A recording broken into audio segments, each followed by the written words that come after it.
جو عیسائیوں سے محبت کے نغمے اور گیت گانے والے ہیں وہ ذرا قرآن کی آیت سمجھے.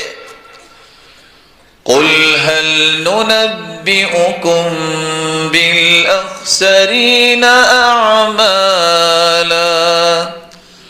الَّذِينَ ضَلَّ سَعْيُهُمْ فِي الْحَيَاةِ الدُّنْيَا. فرما دیجئے میں تمہیں ایسے لوگوں کے بارے میں نہ بتاؤں جو نقصان اٹھانے والے ہیں، کوشش کرنے کے باوجود ضل سعیہم فی الحیات الدنیا، ان کی کوششیں ناکام ہی ناکام ہیں. وہ تو سمجھتے ہم بڑا کچھ کر رہے ہیں لیکن ناکام ہی ناکام. مصعب بن سعد رضی اللہ تعالی عنہ بیان کرتے ہیں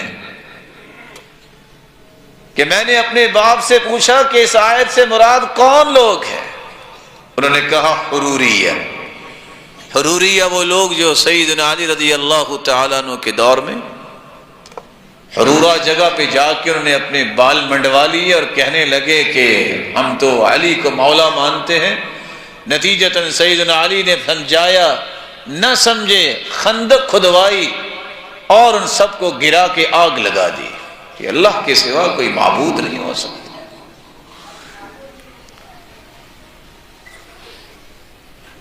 میرے سوال کے بعد قال لا هم اليهود والنصارى، میں نے کہا ابا جان اس سے مراد حروریہ؟ کہا نہیں، اس سے مراد یہودی اور عیسائی ہیں. اس آیت سے مراد اللہ کے رسول کو جھٹلایا تھا یہودیوں نے، عیسائیوں نے جنت کا انکار کیا تھا. صحیح بخاری کی روایت میں پیش کر رہا ہوں، انہوں نے جنت کا انکار کیا تھا اس لیے گمراہ ہیں. اور کہتے تھے عیسائی کوئی کھانا پینا نہیں ہے، کوئی جنت کے دن جو ہے وہ اس طرح کی باتیں نہیں ہیں جو آپ سنتے ہیں کہ وہاں حوریں ہوں گی. الذین ینقضون عہد اللہ من بعد میثاقہ.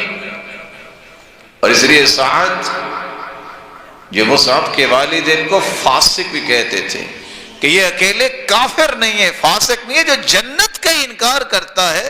اس لیے اللہ کے رسول نے ان کو گمراہ کہا تھا. دیانتداری سے بتائیے انسان کے اعمال جیسے بھی ہوں اس کی خواہش تو ہوتی نا جنت چلا جائے، وہاں کی زندگی نصیب ہو. تو جو اللہ کی جنت کا انکار کر دے وہ ایک مسلمان کا دوست کیسے ہو سکتا ہے؟